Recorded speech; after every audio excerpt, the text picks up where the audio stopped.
Okay, guys, part three. I'm going to try to move through these a little quicker because now you're looking at about 45 minutes worth of notes, and we would like to finish this.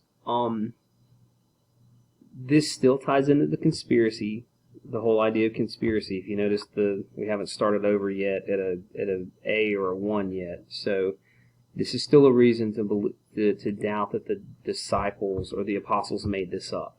Okay, so we've seen that they have no motives. And they gain nothing from starting Christianity for themselves. The testimony of the Scripture says that the first witnesses were women in a culture that distrusted women. So the apostles basically were saying to everyone who would read, that includes Matthew's account, that includes Mark's account, Luke and John's, that the first people to see Jesus were the women who were going down to prepare the spices for his body. This included his mother, a couple of friends, and possibly his mom's an aunt or two. If you're going to, this is Wallace's argument, if you're going to make up this story that is the foundation for your religion, they had plenty of credible people within the Jewish communities in the first century who were favorable to Christianity and who would have been great folks to pin this initial testimony on. So he reasons that if you're going to do this, say that Nicodemus saw him first. Say that Joseph of Arimathea saw him first. Even some of the common folks who were fishermen and businessmen, like we tend to think of a lot of the disciples and the apostles as like these kind of redneck blue-collar guys. They were blue-collar guys, but you have to understand that at least James and John's dad owned boats and had employees that worked for his fishing business. So these were not people of poor repute. There's no reason to lie and give the first testimony or give credit for the first testimony to a group of people who were not trusted. And that society treated women pretty poorly. In fact, in a legal hearing, a woman's testimony could not be entered into court. So that's one of his argument points. But one of the biggest things, we go back to the whole idea of the difference between the apostles and your typical modern-day martyrs or followers of any kind of religion or adherence to religion. For the disciples to be transformed is huge evidence because they knew firsthand whether or not this really happened. They, again, going back to what I said in the last video, their claim was always, this is what we saw, this is what we heard, this is what we have been with, this is who we've walked with. This is not talking about, they don't talk about their faith, they don't talk about how strong their relationship with God is or how much Jesus helps them cope during the day or some of the things that we've kind of thrown into our modern evangelical lifestyle. For them, it was not a lifestyle. For them, it was actual stuff that happened to them. And we need to see and recognize how important that is.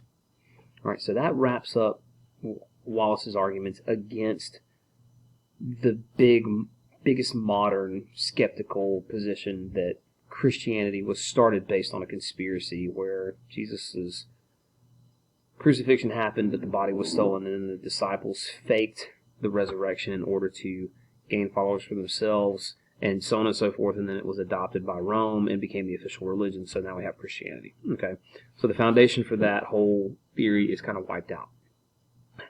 There's a few others that we'll go through kind of quickly. The hallucination theory is one that's kind of floated out there. This is people who try to give a favorable position to the apostles and not imagine them as criminals. They just say that the apostles imagined that Jesus was alive because they really, really, really wanted it to be so. Well, here's the problem. There's no such thing as a shared hallucination. Hallucinations are tricks of the brain. I can't get into your head. I cannot share a hallucination with my wife. We might see something strange and agree upon an interpretation, but she's not in my head with me, so we don't hallucinate the same thing. And way too many people, according to the Apostle Paul, too many people saw Jesus after the resurrection. Paul says in 1 Corinthians 15:6 that 500 people saw Christ.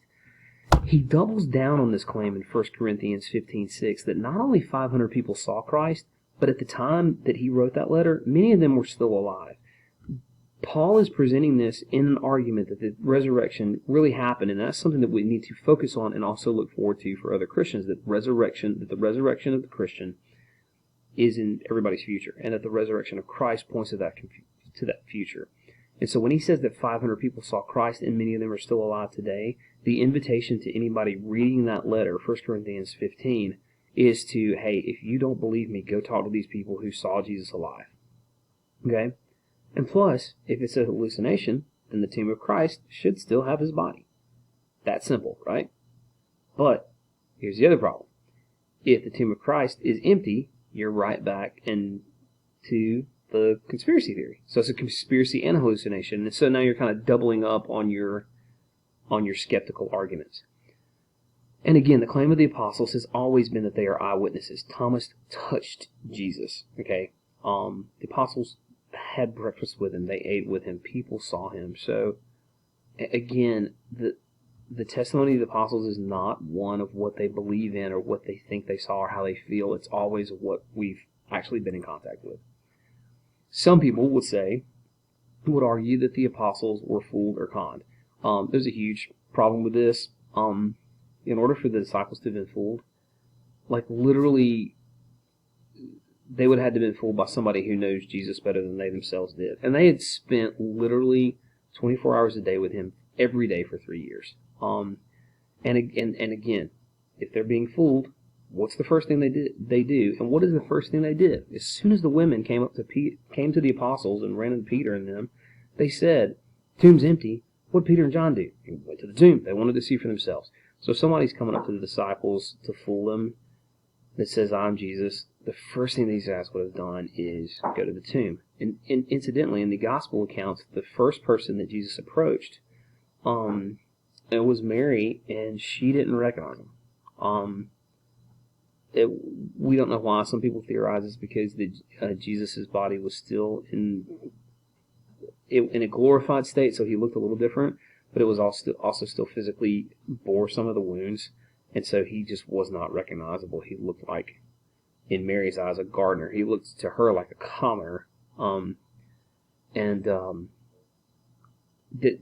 The whole idea about somebody fooling the disciples, that's just a lazy argument. That's one of the weakest arguments. And then Jesus performed miracles after the resurrection. So not only would this person have fooled the disciples, it would probably had to be somebody who was spiritually powerful.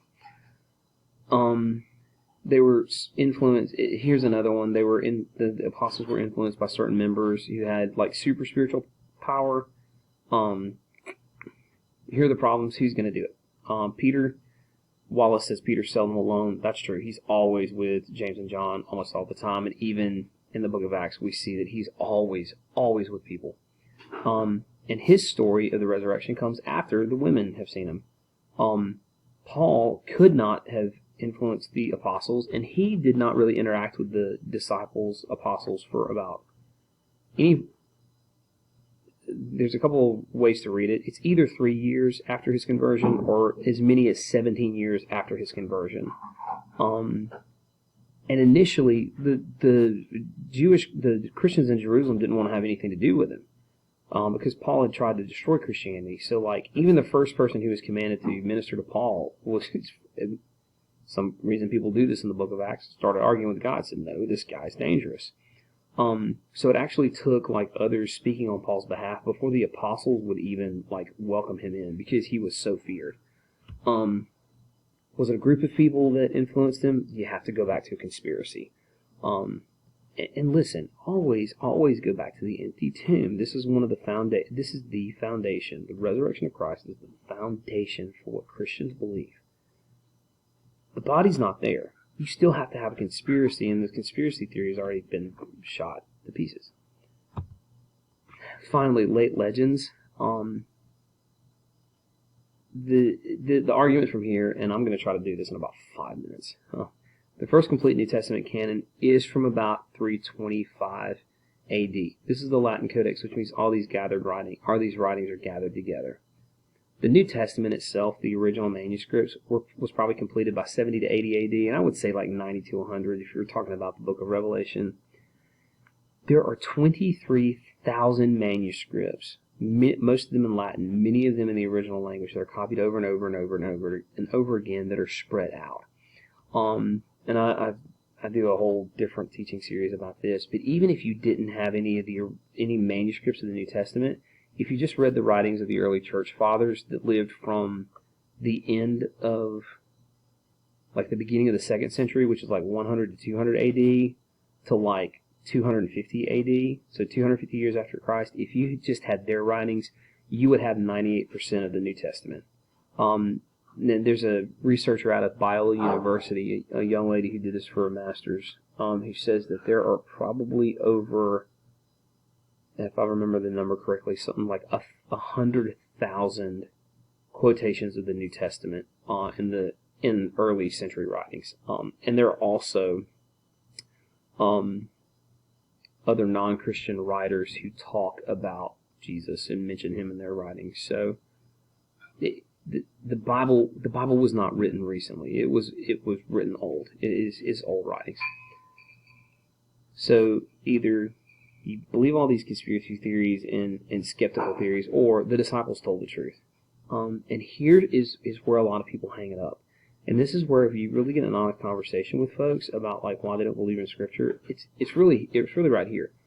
It requires the beliefs in the miracles and the supernatural, and a lot of people just don't want to believe that. Well, why don't you believe the Bible is true? Well, because I don't believe in miracles. Why don't you believe that miracles are true? Well, miracles don't happen. Well, why don't miracles happen? Well, because miracles can't happen. So you're saying that miracles don't happen because they can't happen, and they can't happen because they don't happen. And it's called begging the question. It's a circular argument. And that's really one of the hang-ups that a lot of people had, and I think Jim Wallace it was good of him to mention that in his videos, and I think when you have conversations with folks, when they get to the end, this is what we're stuck on. It's just, I don't want to believe it. So these are the facts that we're left with. Jesus was crucified and buried. There's an empty tomb. The disciples saw something, and the disciples were transformed. And so, as a naturalist, this was Wallace's quote. He was a naturalist. He believes that what you see is what you get. The explanation and the evidence that he saw, it defied his assumptions. He says that what you see is what you get, and this is impossible, but all this evidence said, no, this is very possible. And his problem was he was beginning with the supernatural is not possible. He was ending with, therefore the supernatural is not possible, and he was preventing himself from believing what the evidence showed him. And that's that little thing where he has talked about a roadmap, and he was setting up roadblocks for himself. And he had to ask honestly, did Jesus resurrect or did he not? That's got to be answered. And just as a personal add-on to this, when it comes to people saying, well, I can't believe in the supernatural because I've never seen this. I've never seen these things happen. Or I'll believe it when I see it. It's like I don't possess all the knowledge in the known universe, and I cannot say that my experience is even a fraction of what our world has to offer, much less the existence of the world beyond our world, where God reigns over as well. I don't trust my limited experience and my limited knowledge to explain to me that something like Jesus rising from the grave is absolutely impossible. I don't think we want to be left there. And it forces me to take a look at the evidence that we've been given. And we're done. Thank you for being really, really patient with a lot of information. We will we'll look at this information next week, and I'll give you your test then, and we'll try to get it on a decent day so we don't get backed up, because we're a little behind now, but you guys are being great. It's 45 minutes worth of lecture and notes. Good job with this, and we'll catch up with this topic next week and close it out and then start back on the tabernacle. Hope you guys are having a good time. Bye.